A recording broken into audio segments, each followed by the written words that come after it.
అందరికీ ఉగాది శుభాకాంక్షలు. ఉగాది పండుగ అంటేనే కొత్త ఆశలు, సంతోషాలకు సంకేతం. 6 రుచులు కలిసినట్టే మన జీవితం కూడా అనేక అనుభవాలతో నిండి ఉంటుంది. ఇది ఎలానో ఒక చిన్న కథ ద్వారా విందాం. ఒక గ్రామంలో రమణయ్య అనే రైతు ఉండేవాడు. ఆయన హాయిగా తన చిన్న తోటలో జీవనం సాగించేవాడు. అయితే గత సంవత్సరం కఠినమైన ఎండలు, పెద్ద గాలి తుఫానుల కారణంగా తన పంటను కోల్పోయి తీవ్రంగా నిరాశ చెందిపోయాడు. అయినప్పటికీ ఉగాది కొత్త శుభారంభాల పండుగ అని ఆయన మర్చిపోలేదు.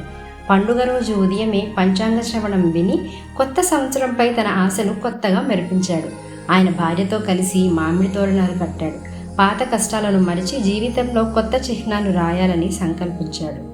రేపటి పంట పండించడానికి తన దగ్గర ఉన్న కొద్దిపాటి విత్తనాలను తీసుకొని తన తోటలో కొత్తగా మట్టిని దున్నాడు. మట్టి సువాసన తగిలినప్పుడు ఆయన మనసు ఉల్లాసంగా మారింది. ప్రతి విత్తనాన్ని మట్టిలో నాటుతూ తనకు ఎదురు వచ్చిన కష్టాలను కొలిచాడు. విత్తనం నాటిన ప్రతిసారి ఆయన మనసులో కొత్త ఆశలు ఉద్భవించాయి.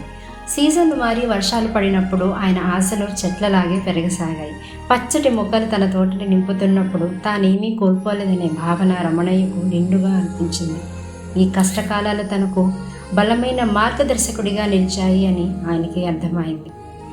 ఈ పండుగ రమణయ్యకు కేవలం నూతన సంవత్సరం కాదు, నూతన ఆత్మవిశ్వాసానికి ప్రతీకగా నిలిచింది.